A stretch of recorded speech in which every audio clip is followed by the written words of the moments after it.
Hey, what's up, everybody? It's just Charleston, and welcome you guys to another episode of the Dreamerspro Show, where we cover everything from sports, hot topics, classic debates, entertainment, when we give you guys a fresh perspective on things and how we see them. And today we got a heck of an episode for you guys here today, so you definitely don't want to miss it. So make sure you go and like the video and subscribe to the channel. Oh boy, I can feel people getting pissed off right now, but I don't really give a damn because I got to keep it real. So all of you guys know, or a good amount of you know, exactly how I feel about the LeBron James Michael Jordan comparisons.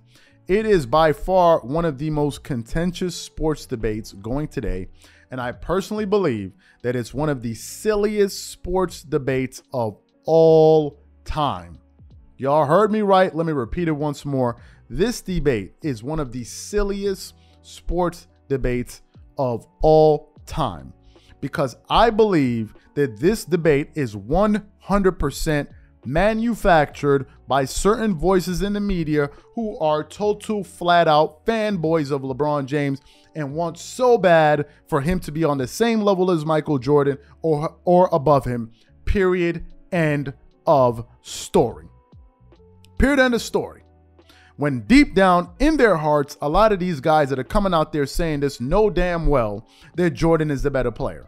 They know this, but nevertheless, they still got to go up there and twerk it up. I haven't used that term in a while, and twerk it up for their man because they just got to do it, right? They got to throw away all sense and just latch onto a bunch of emotions and a bunch of silly arguments to just go out there and say something silly like this. And today, it seems as if one of LeBron's former teammates during his time with the Miami Heat recently was caught on video basically shutting down a basketball fan when they were discussing, you know, the Jordan versus LeBron James comparisons. But before I go any further, this video is brought to you by our sponsor, Aura, who's also the official sponsor of the Minnesota Timberwolves. Do you know what the fastest growing crime in America is today? It's identity theft. Imagine trying to log into your email only to see that your password has been changed. Then you start getting weird notifications from your bank and credit cards only to find out that all of your personal and sensitive information has been totally compromised. If you think it can happen to you and your family, just know that in 2020, over 49 million Americans were victims to identity theft, costing them a combined $56 billion. That is why we are excited to partner with Aura, who's the sponsor of this video. Aura is the #1 identity theft and financial fraud protection. Aura monitors the dark web and alerts you if any of your passwords and accounts have been breached. And funny enough, after using Aura, I discovered some of my credentials were floating around in the dark web, and the app showed me exactly when and where the breach happened. In addition, Aura allows you to set spending alerts, and they'll notify you of any suspicious transactions. Aura is 4 times faster than any of its competitors in alerting you if someone is trying to open a credit card or obtain a loan using your name. And remember this, every 14 seconds, someone becomes a victim of identity fraud.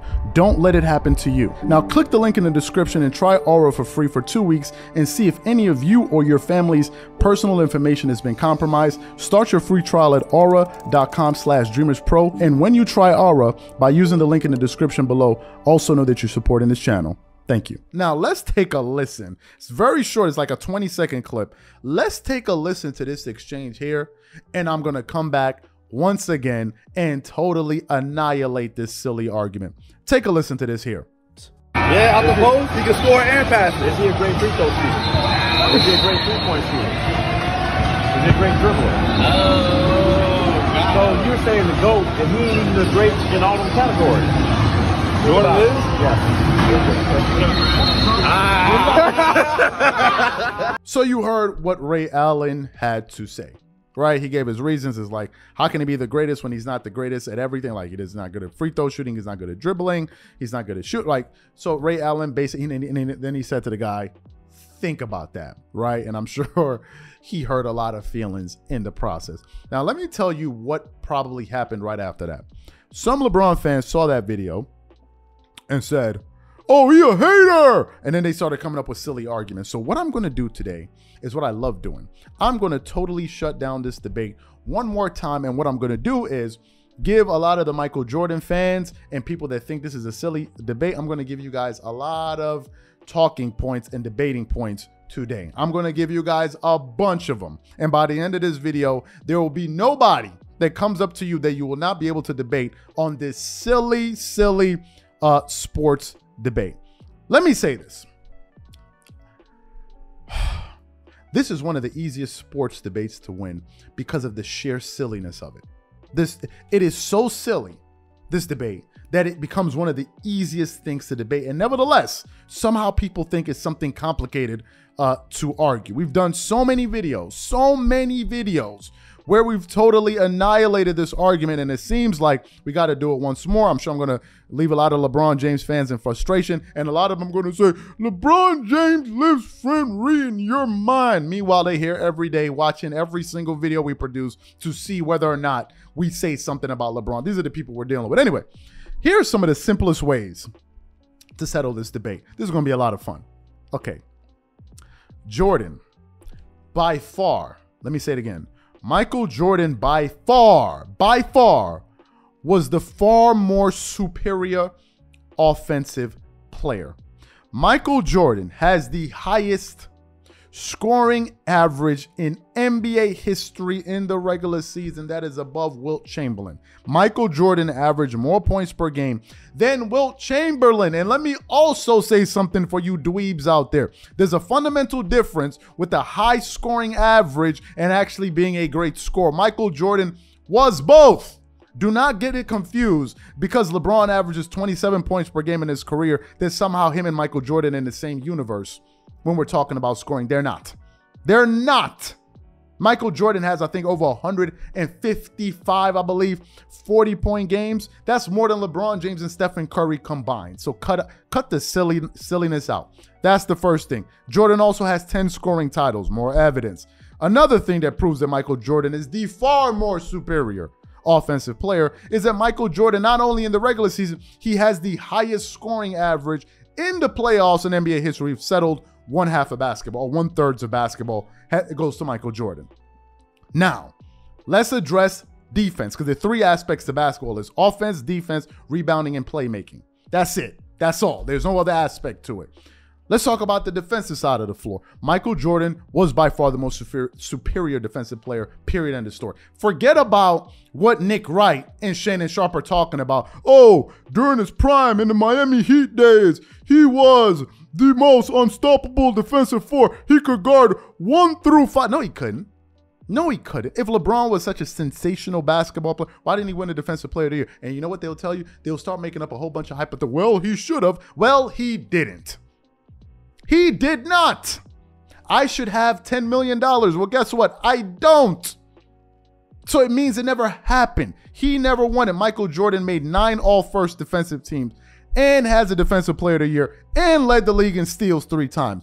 So we have now successfully settled 2/3 of basketball that go to Michael Jordan, which is offense and defense. He wins that by a landslide. Now let's get to the third aspect, which LeBron James is a little bit. I would say LeBron James is a slightly better playmaker and a slightly better rebounder, but I still give the free throw. Obviously, Michael Jordan is a better free throw shooter. Now, let's continue on. Michael Jordan is the much better clutch player. Again, if you listen to Shannon Sharpe and Nick Wright, to them, when they say he hit far more game-winning, they're talking about playoff clutch shots, because LeBron has been in more close games. And don't worry, we're going to get to that as well. You better believe me, since y'all want to talk about clutchness in the playoff, we're going to get to that because y'all like to pick and choose what parts of LeBron's career you guys want to highlight. We're going to get to that in a little bit later. Obviously, as I just said, Jordan is the better free throw. Now, let's address something that every LeBron James fan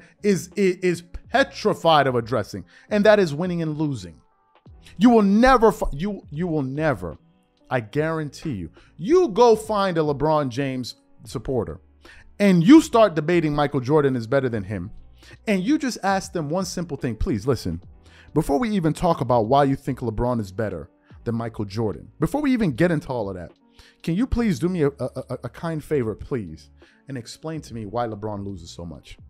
They will never have an argument. What they'll start doing is telling you, oh, well, you know, what would you do if you went to go play a basketball game and you only had 1 pair of shoes that day? They will make up any kind of silly argument to not address it. So we're going to address the winning and losing, which matters. If you're playing sports, the goal is to what? To win. Michael Jordan has a 100% winning percentage on the biggest stage of the sport, which is the NBA Finals. LeBron, on the other hand, has a 40% winning percentage. But guess, by the way, Michael Jordan faced tougher teams getting to the NBA Finals. And if you guys dare to open your beaks to talk about losing, you wouldn't dare do that, because if you want to get into losing, look, Michael Jordan lost before he got to the final. You really want to bring up losing? Is that what you guys really want to do? So I suggest you guys just stay hush when we talk about losing and hold that L once again. We continue on. Let's keep it going. Michael Jordan has three-peated 2 times. LeBron has not even gone back-to-back twice. Not even twice, versus a guy that is three-peated twice. I don't understand what you guys be talking about when you guys believe that somehow this thing is a debate. Jordan accomplished way more in less time as well. LeBron has been playing for 155 years right now. Michael Jordan pretty much did everything in about a 10, 12-year window. It was over. Like, he came into the NBA, destroyed it, and left. Nothing else. He pretty much, all he needed was about 10 or 12 years, and he totally annihilated the NBA. And y'all want to think about something else. Think about this. Michael Jordan, I believe, played 14 years in his NBA career. When he was playing with the Chicago Bulls, he was winning NBA championships half of the time. Who else was doing that? My man Kobe Bryant was my favorite player of all time. He was winning 25% of the time. Jordan was winning 50% of the time when he was a Chicago Bull. Are you kidding me? Is this what y'all doing? Is this the argument y'all want to have with me? I'm not even done yet. I got way more I want to get to. Continue on. During Michael Jordan's first three, I hope you guys are taking notes, the people that are going to be debating these guys. During Michael Jordan's first three-peat, he only played with one top 75 player in Scottie Pippen. He only played with 2 top 75 players throughout his entire career. 2. And at only at one time, he played with 2 at the same time. LeBron has played with 5. Think about it. 5 top 75 players and only has 4 NBA championships in 20 years. In 20 years. Michael Jordan never had to form a super team to win a single thing. LeBron did. LeBron did. What Michael Jordan did was he formed one of the greatest sports dynasties in sports history. Y'all tell me, what sports dynasty has LeBron ever created? What's the all-time great team that LeBron James has ever been on?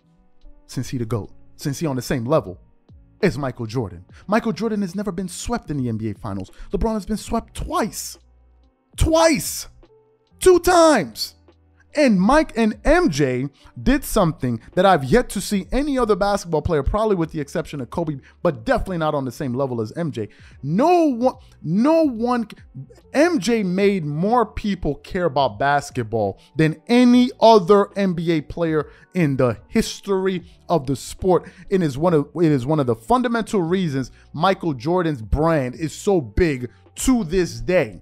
His Jordan brand dwarfs all of the other top players in the NBA today. It's unbelievable. Even with the advent of social media, all of these different things, he's still a GOAT in every single aspect of the sport.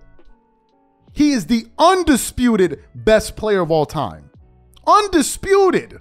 It's undisputed. He has classic moments, highlight, everything. He's like the perfect basketball player. If you think about it. The perfect one. I was just recently listening to a clip on IG when they were asking who's the best player. Everybody, well, Jordan. Like, these are modern day guys saying this stuff.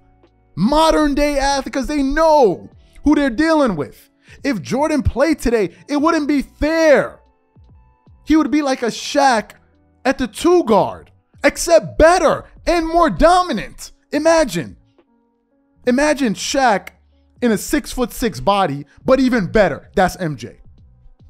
That's Michael Jordan for you. Michael Jordan has so many reasons for people to say that he is the greatest player of all time. What's LeBron James' one single claim to fame? That he beat a 73-9 team that choked in the NBA Finals, that they called the greatest team of all time, that lost How can it be the greatest team of all time, but didn't even win the championship that season? But yet it's the greatest. The only reason they said it's the greatest team of all time is because, oh, well, this will make LeBron seem bigger than life. That's all. That's why I said the only reason this is even a debate is because of various sports media personalities that want it to be a debate. It is a silly debate. I would debate any single person on the issue. Anybody on the issue. It's a non-issue. It's a non-starter. So once again, we had to put this thing to rest. And I'm very happy that in this case, it was a former teammate. Somebody said, well, did you hear Scottie Pippen said this? Did you hear Isaiah Thomas said? Did you hear this guy? I don't care who said it. There's no argument that exists on planet Earth that you can say that these guys are on the same level or that guy's. There's not even, I have yet, all of the guys in the Shannon Sharps, and I've yet to hear them lay out just one to make you say, you know what? He has a point. The only thing now what they're doing, they're talking about counting stats, longevity stats. If LeBron leads the NBA in scoring of all time, they're going to say he's a GOAT. So then that means Karl Malone is better than Michael Jordan, right? Or matter of fact, Kareem Abdul-Jabbar, who's arguably better than. So that's what we're going to do. Like, cut it out. It's not even a debate. They're not on the same level whatsoever.